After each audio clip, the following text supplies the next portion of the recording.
Hello, everyone. Hi, everyone. So we will be meeting each other in only a few days from now, and we are so looking forward to that. So arriving in this region will be a first entry into the fields of Vézelay and the Avallon area, Avallon, France. And there are many layers to be discovered. So we think by now you will have perhaps watched the video that we shared through the WhatsApp about this area. And on Monday, the first day of our gathering, you will make a silent walk through the heart of this powerful field, the portal of Vézelay. And we want to give you upfront a little bit more background information, some historical and some spiritual highlights, as you may tap into these fields during your walk. There is way more to say about Vézelay and Avallon, so we had to make a choice. So just listen to it, see what resonates, and on Monday you will meet some of these places in person. So that's great. This is a wonderful introduction if you're here for the first time. If you've been here several times before, then you've probably heard this information before, what we've shared, and you also have received your own information just from being in the field, because that's what happens when you come here. There are so many uploads, downloads, so much information sharing with the lands and with the space itself. So, on Monday, when you go for your walk, the first place you are going to go to is the Church of Aquin, dedicated to Saint Jacques. So we'll just show you a little picture here. Here it is. Yes, and this Church of Saint Jacques is at the foot of Vézelay. It's welcomed pilgrims for nearly 1,000 years. It was built in the 12th century on a site of an earlier church still, and it actually marks the beginning of one of the four great French routes to Santiago de Compostela. So before climbing to the Basilica of Sainte Mary Magdalene in Vézelay, traditionally pilgrims gathered here for prayers and blessings before continuing their long journey on foot to Spain. Yeah. One thing that's really interesting here as well is that there's a priest who was connected to this church, Mary Magdalene, who is known for compiling the Liber Sancti Jacobi, which is, it's also called the Codex Calixtinus. It's one of the most important books of the medieval pilgrimage. So he has compiled a guide for the pilgrim. It's described as Europe's first travel guide. It explains the four principal routes across France. It recommends churches and relics to visit, and it warns travelers about dangerous rivers, dishonest innkeepers, and even comments on the customs of different regions that the pilgrims would cross. Yeah. It's wonderful. We haven't written it yet, but it's maybe worth doing. Anyway, when you're on your way of this silent walk, you will pass a chapel, which is really close to our heart. And it is built by Saint Francis of Assisi, and it is called La Cordelle. You can see the visual here as it looks now. Well, it looks a little bit different at the moment because unfortunately it's under construction. Or fortunately. Or they're making a beautiful place, renovating it, so it's really beautiful that they spend energy there to keep it. If you come back in a couple of years, you will be able to stay in a beautifully new, restored space for pilgrims and for those who seek silent retreats. Yeah, it's really beautiful. But anyway, you will pass it, you'll see it. The Sainte Croix Chapel, it's called the Holy Cross. It's named after the cross of the Crusades that started there. And this beautiful place is now called La Cordelle. It was built in 1147, and it's on the northern part of the hill of Vézelay. It's right under the basilica if you would look at it from a distance. And the name La Cordelle may be recognized because it's related to St. Francis and the cords he is always wearing. So actually, La Cordelle was the first Franciscan convent in France. He never actually saw it himself. No, he never saw it, though he has been a lot because in and around Vézelay, because he chose the place of Vézelay because he knew this place from his journeys with his father when he went from Florence to Paris to sell his merchandise. And it was on the main trade route, it was right? the main trade route, yeah. The Romans, it's a Roman route, they call it. And I mean, Vézelay was at the time a well-known sacred pilgrimage site on an established commercial route, indeed. Let's say from the southeast of France to Paris. And Vézelay had at the time approximately 10,000 visitors a day. I mean, just imagine this. You have maybe not seen the village yet. It's a very small village. And at the time, there were no paved roads, there were no cars, only horses. And I mean, though Vézelay is still an important pilgrimage site, it has nowhere near this number of visitors today. And it's almost impossible for us to imagine these numbers. But anyway, it's an incredible place, La Cordelle. We dearly love it. And yeah, the St. Francis actually sent one of his closest spiritual brothers, he was called Pacificus, to vest the chapel on the north side of the hill, and it's still there. So at the moment, there has been many things happened to this place throughout history and the Middle Ages. It was destroyed, rebuilt several times, and today the site of La Cordelle is composed of a double building. On the one hand, the 12th century chapel and the remains of the church, and on the other hand, the monastic buildings.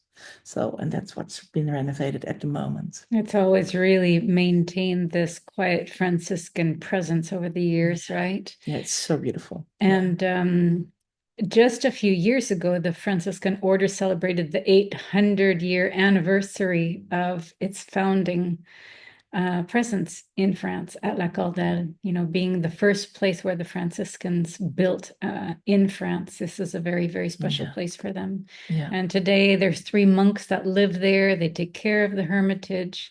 They live a very simple life connected to nature. If any of you know how the Franciscans, what their lineage is, they lead a life of prayer and they welcome pilgrims, especially those who are taking the road to Assisi. So there are people that are on the pilgrimage road to Santiago, and then there are some that are on their way to Assisi. And it's really a place for those who seeks spiritual insight. It's a very modest place to contemplate the beauty of nature, the countryside, to retreat from the outer world into a space of inner silence and connection to spirit. And it's it's very quiet and simple, and yet the energy there is extremely powerful for communication. Unfortunately, because it's closed, you will only walk around it and not really be able to spend time in it this time around anyway. Yeah. So there's another name, a well-known name in history that we want to mention in relationship to Vézelay, and that is the name of Saint Bernard of Clairvaux. He is the founder of the Cistercian order. And the thing to know is that where we will be working at La Vieille Balde, that this is an ancient Cistercian monastery, and the Cistercians were, of course, connected to the Templars. Yeah, they were. Yeah. And the Templars, for those who may not be aware of it, they originate in this region. So let me speak a little bit to that. So in 1146, Saint Bernard of Clairvaux, he stood up on this hill, this incredible known hill, Vézelay, and you can see it here on the visual of a very famous painting. I think it's in Paris in one of the museums, where you see that Saint Bernard of Clairvaux is made a sermon about the Second Crusade to a vast crowd. And with him were King Louis VII and his wife Eleanor of Aquitaine, who is really very well known with the troubadours. Yeah. She has a very, very important part in the history of the troubadours from the south of France. Yeah, very, very interesting woman. And decades later, in the same place, in 1190, Richard the Lionheart and Philip Augustus gathered here to embark on the Third Crusade. So two crusades have left on this specific place next to the Chapel of St. Francis. You'll find a huge white cross on the place where this was happening when you pass. Mm-hmm. Then maybe something about the Templars, because the early Knights Templar had deep roots in Burgundy, in this region. So founders of the Templars, such as Hugh de Payens and André de Montbard, which was, by the way, the nephew of Bernard de Clairvaux, and he was the fifth Grand Master of the original temple order. They were connected, all of them were connected to noble and monastic networks in this region. So nearby towns like Avallon and Pont-Aubert, they became really quiet strongholds of Templar activity. And you will see it when you're here. There's many symbols carved out in chapels. There's a whole thing about the alignment to the stars, encoded geometry. They all hint at Vézelay's hidden role in the sacred brotherhoods of Europe. And they still exist. And it's what's interesting is that there are people who have houses in Vézelay, and one of the people that we were connected to was the creator of the crystal Excalibur, who had a beautiful home in Vézelay with this remarkable crystal collection. And he, in his cellar, absolutely not known to the public, actually had a space where the Templars used to meet. So there were these secret meeting places of the Templar all throughout the hill that nobody really hears about unless you happen to know the owners of the buildings and they tell you about them. But when you meditate in these places, the memories can be accessed. Yeah, and it's, Vézelay is encircled by many Templar sites, as you say, and its energy and spiritual authority made it a natural gathering point for initiates who recognize it as a sacred space to enter the inner temple, the temple of our heart, and to build the outer temples accordingly. And we could spend the whole week only on the Templars, and specifically in this area where the villages, the hills, the roots, they speak of their presence, because there's so much to say here. But for those who are new to this, we really recommend Freddie Silva's research on the subject. He has written an incredible book, but there's also videos about the Templars, because it will add depth and a realization to why you arrive here at this time to do this work. And you can, of course, follow up on this when you return home. It's very, very interesting to connect to the original Templars. Mm-hmm. Yeah. So, the hill. A little bit about Vézelay. The origins of Vézelay. Yeah. So, the hill of Vézelay. Here's a little image, beautiful light that we always see here. It's often also called Eternal Hill or Scorpion Hill. It holds really sacred resonance because it's been a site where humanity has been evolving spiritually for millennia. There's a really strong spiritual significance in this area. Before Christianity came to Europe, this hill was already revered by ancient people. This we know from the Neolithic dolmens that are scattered all around the region. Also, the healing mineral springs of Les Fontaines Salées, where we will be all going this week. There's archaeological traces that date back minimally 4,500 years, where Celtic tribes and then later the Romans recognized this spiritual potency held here in this land.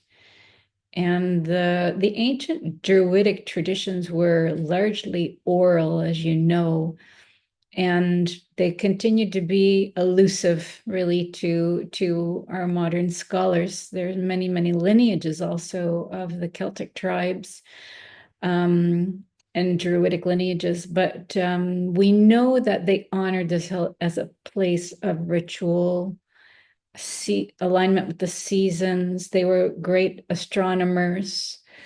So the high vantage points surrounded by all the valleys and the water sources, the rivers, it really made it ideal for observing the skies, the solar events, and all that later shaped the architectural mysteries of the basilica. And there's so much that has been built into the basilica. More than we can absolutely go in here, but we will talk about it when you arrive more. Yeah.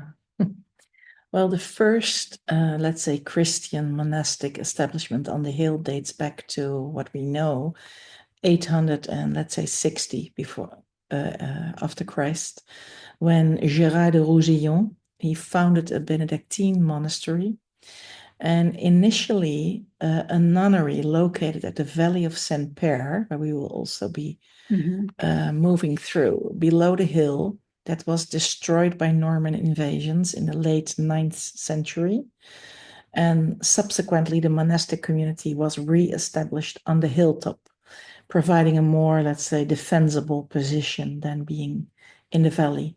It was more safe, more secure. Absolutely. Right? And the story of the young nuns in St. Père is still encoded in the memory of the land. And we will be working to purify it during the week to bring a crystalline coherency back into the circulation in the lands there. We've never really had the permission to do that before. No, but it just recently opened, after we returned from Hawaii, actually. That's right, yeah. Yeah. So there's a really deep-rooted sanctity of the sacred hill. And this would create the perfect foundation for what would later become a Christian pilgrimage center. And yet Vézelay somehow never really left its mystical origins. It kind of absorbed layer upon layer of different spiritual traditions. And it's still a living sanctuary where there's nature, spirit, timelines, dimensions, all converge. It's considered one of the high initiatic spiritual sites of France. Not so well known in the world, but here in France, extremely known. Yeah.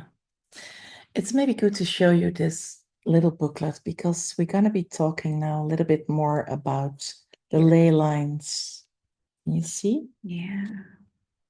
Yeah. It's a book that you can only buy here on the hill. It's not, you cannot order it through Amazon. And it explains more of the symbolisms and the esotericism elements of this region, but also the ley lines and the Druidic connections. So it's a nice little booklet because Vézelay is way more than a historic village. It's really a vital node in a vast energetic web that stretches across Europe. I mean, there's also images, we showed it also on the page about this week that's upcoming, the connection with the star constellation, with the Great Bear, with Arcturus, with the Northern Star. So there's a lot to uncover there. And really, it's a site that activates consciousness through light codes that are still kept in the lands and the architecture. And you will be step by step opening these codes, I'm sure. All of us do. It's really an area that is connected also to the divine feminine, the rise of the divine feminine, the balance between the sacred masculine and feminine principles. And many people who visit this place feel these energies, and spiritual people and sensitives feel strong energetic shifts and downloads or spiritual openings when visiting Vézelay. And that's really associated for us with being in the presence of a vortex or a portal. And through the work of our community, it has revealed itself as a higher heart chakra of our earth and a portal of divine union. It's also mentioned that this is a portal, a Venus portal connected to Venus, Aphrodite, the goddess of love, the feminine, the divine feminine. Anyway, there's a lot to learn here, and it is at the center of all of it. I think we would say it's about the alchemy of the higher heart that is able to open here. That is the inner work that is opening inside of you when you enter this space. This is really what is most significant, isn't it? It's what we've been learning about, what we've been brought to learn deeper and deeper layers of in this specific portal, and all of the depth of spiritual power and transformation available through the alchemy of the higher heart. But so we'll come back to that maybe later. There's so much to say. We have to make some choices here. Anyway, we want to mention also that many spiritual encounters have taken place on this hill, as somehow this portal seems to remember everything, and we are tapping into it. So beneath the church, currents of underground water, which are there, and telluric lines like the Hartmann, Curie, and Perret grids, they converge. So these subtle energy systems amplify what we feel inside the basilica, resonating with the body's own field and offering gentle yet super powerful alignments. So it's really also a call when you visit Vézelay to stay really inside, stay focused inside, because that's where the magic happens when you connect to the lands. When you walk and you put your foot on the ground, you are deeply connecting your system to Gaia's body and to this specific portal. And there's always treasures to find, always, for each and every one. Vézelay for sure wasn't randomly chosen. It's really a living design. And it continues to awaken. That's what we have been witnessing, living here for over a decade now, that it is activating in its own rhythm, in a way, in accordance with Gaia. And the activations are blessing all those who come with an open and sincere heart. And that is really one of the things that we invite you to come in with, is to open your heart, to come in with purity of heart, sincere heart, and open to what it is that awaits. Yeah, that's beautiful, because at the end of the walk, you arrive at the Temple of Light and Initiation, we call it. It is the Basilica of Mary Magdalene, in France, Saint Mary Magdalene. It's not just a basilica. It's a Romanesque marvel constructed between 1120 and 1150. But this is really a special cathedral of light, encoded with sacred geometry, astronomical precision, and many etheric teachings. There's a very strong link to Egypt in its codings, and we will talk about that in the week when you're here. But what is beautiful, you can see that in this visual, on this picture, on the summer solstice here, you may witness, if there's no clouds, something extraordinary, and that's the sunlight that's streaming through the basilica's windows, casting a golden path of light down the central nave. And it's not a coincidence. No, really. Not really. It's really sacred architecture at its most precise. It's aligning, let's say, stone and sun to create a space where heaven touches earth. And sunlight enters the basilica at a very specific angle. And through carefully placed windows, beams of light, they create this line of 9 illuminated circles along this nave, ending at the altar, which is above the crypt, which is where the relics of Mary Magdalene are, and next to the statue of Mary Magdalene. So this is really an important solar alignment that transforms this basilica. It's almost like a book, this basilica, into a cosmic calendar. And it's really beautiful to walk this path every year during the summer solstice. Yeah, absolutely is.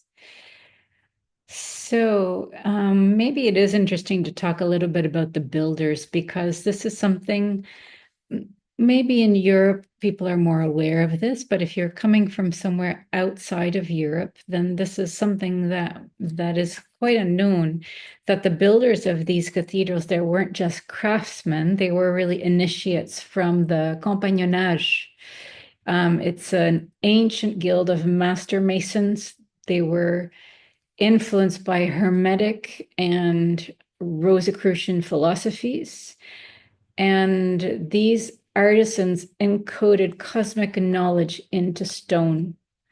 So this is very important to understand when we are trying to go back into the memory of how these buildings were built.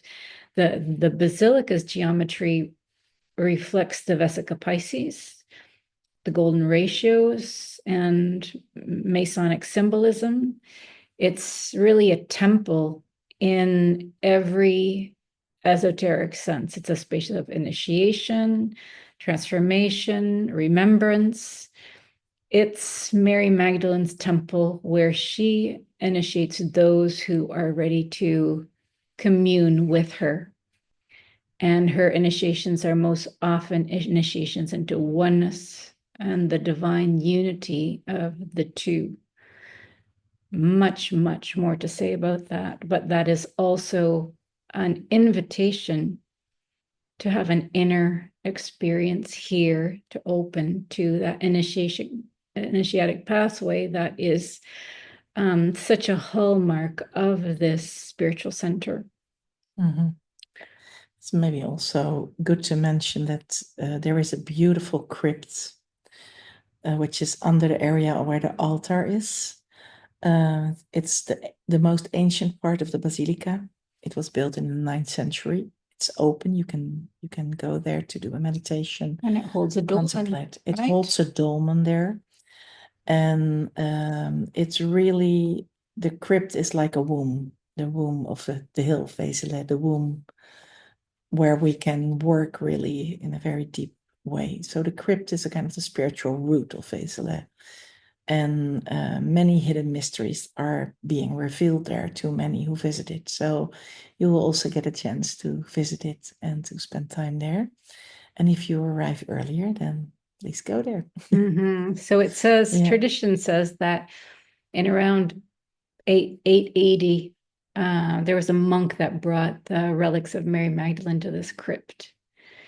And in around the year 1060, there was a pope who affirmed their authenticity. And this is actually where Vézelay's role in her sacred lineage was sealed, because having the reliquia of a saint, of a highly spiritual, holy person in basilica or cathedral was something of extreme importance at that time, with all of the history about the pilgrimages, people going to spiritual sites. This was important, very, very important. So back to the crypt, it's modest in many ways. It's like a womb, yet it holds deep, deep spiritual power. It really has an echo of the ancient goddess temples, and yet also Druidic underworld journeys, initiatory descents. Here, pilgrims come not only physically, but spiritually to work with their shadows, to seek healing, or to experience spiritual initiation through the grace of Mary Magdalene and Jeshua, who are working together in this space. So it's aligned with solar energies, and it has a specific position with the earth lines, the ley lines running through it. Also, the dolmen that is built into the space.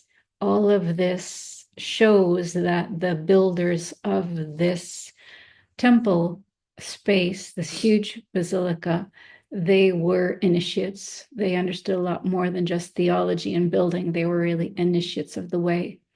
They were attuned to the mystery traditions of descent and emergence, and which is really a theme that's so central to all of the mystery school paths. Yeah. Well, maybe something about Mary Magdalene, because her presence at Vézelay is strong. And we said it already before in another video. This has nothing per se to do with any church or religion. This is about her essence, her presence. She's very much connected with this portal. This site has long been a focal point of the Magdalene tradition in France, which includes other known sites like, for example, Saint-Maximin-la-Sainte-Baume or Rennes-le-Château. But the Magdalene is really the living heart of this channel of the mysteries. And she's referred here as the apostle to the apostles. Probably have heard about that. The bearer of divine gnosis and sacred love. This is a site in which the rose line or the rose flame consciousness is kept alive, burning in the hearts of all those called to live in the area. We've seen that over and over and over again. And it's really a powerful site to learn about and also experience the alchemy of the higher heart, which is one of our greatest spiritual powers as human beings and is infinite in nature. That's why we're so interested. That's why we're so interested. Exactly. This is why there's an eternal dialogue with this place, because there's so much that is revealed continuously as we are ready to receive through our own remembrance process. Well, we spoke here about elements of history and physical places that you will meet. But there's more to Vézelay, and that's really about the Etheric Temple complex that we have again and again met in our inner work. It's a kind of part of an energetic framework, one that includes an etheric temple city situated in higher dimensional fields. And the etheric temple city overlies the physical basilica and the surrounding landscape. So the first time we saw it was when, in 2016, 10 years ago? Yeah. 10 years ago? Yeah. And it has evolved. It has become stronger and stronger. And in time, we understood more about this multidimensional structure that holds and transmits codes of unity consciousness, of remembrance, and the whole process of planetary awakening. So it's really need to be seen as an interdimensional portal, connecting various realms and consciousness grids. And yeah, since we have landed here, we have really had many surprises of what has been revealed here. And we know also Vézelay is a Venus portal. It's part of a global network of light with connections to innumerable other sacred sites around the world.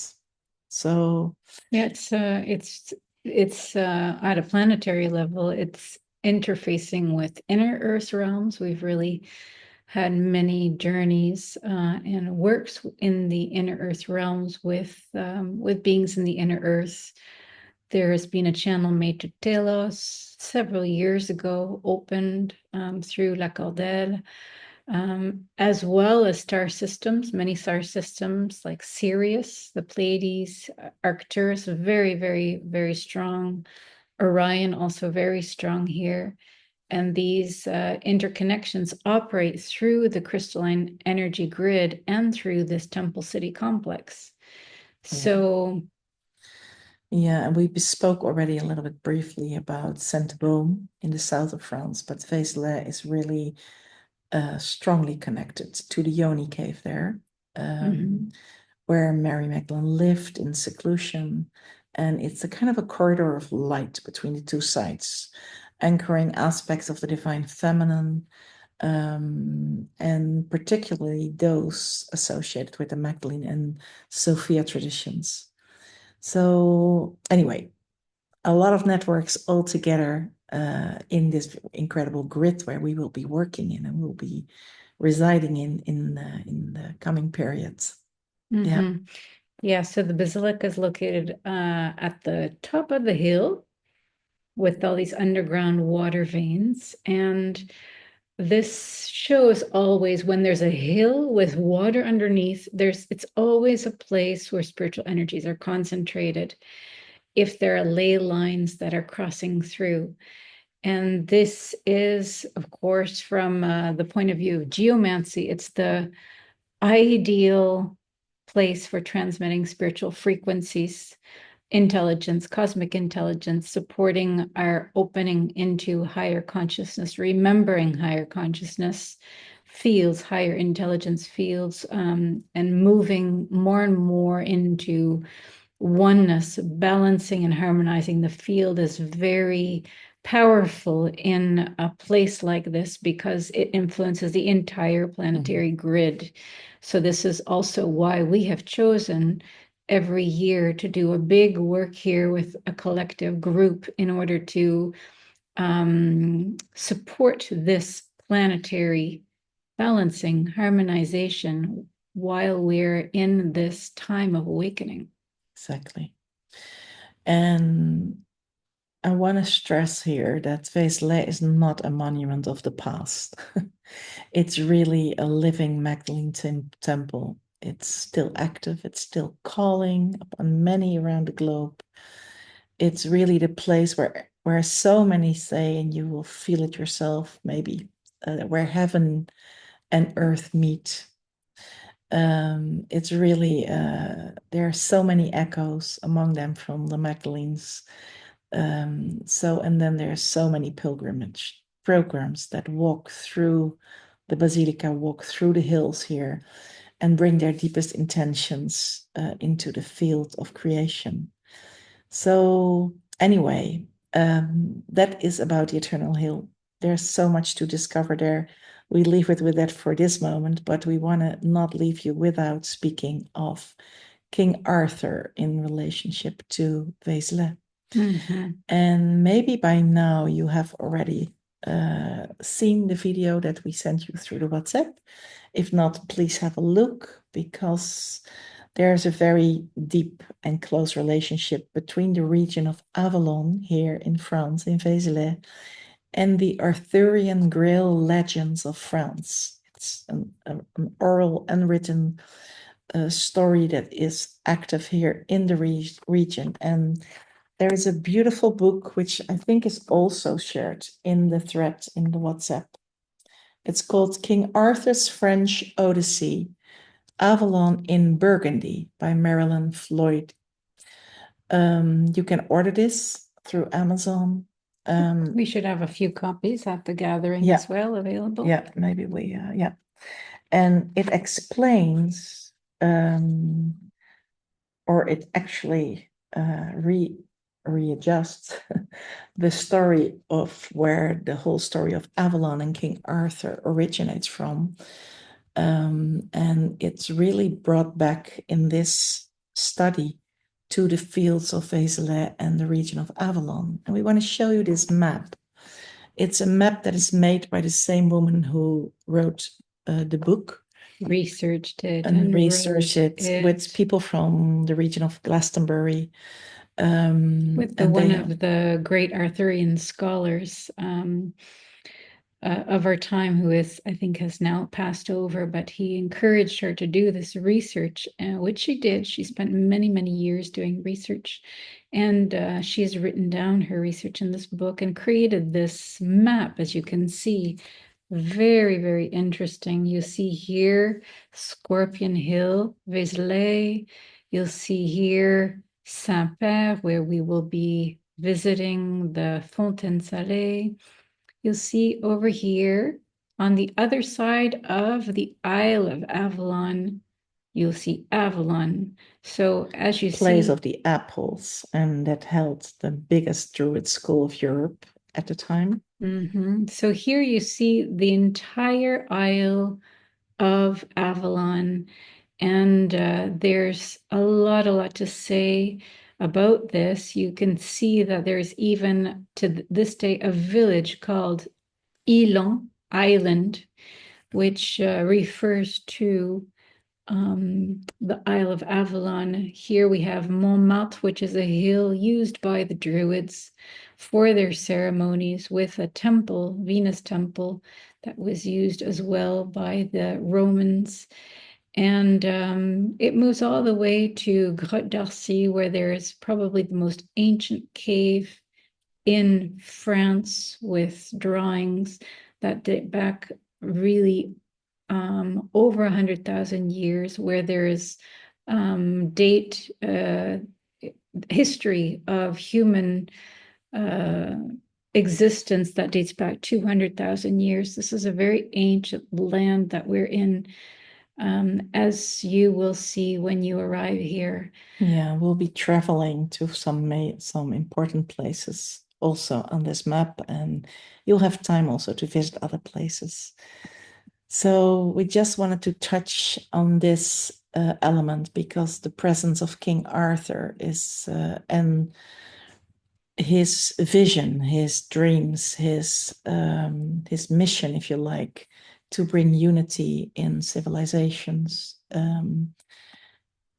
Knowing that he is part of a very ancient lineage that is also connected to the channel of our school and of probably many of you, is very present in his region. So we want to mention that. And of course, our crystalline Excalibur is directly connected to the story around King Arthur and true noble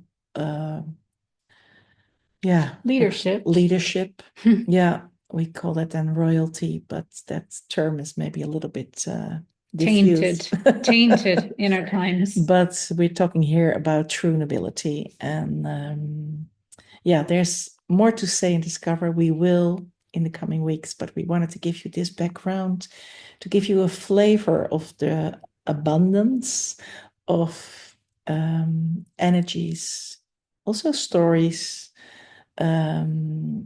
fields that you can find here. And there's a lot to explore altogether, and we're so looking forward to that. And maybe already it starts when you see this video, that something opens in your channel, and that you can use for whatever it is you come here to contribute. So we're incredibly grateful for all of you coming, and we can't wait to see you in person in a few days. We'll see you in a few days. We wish you safe travels, safe arrival, and we'll see you on Monday. Yeah. Namaste.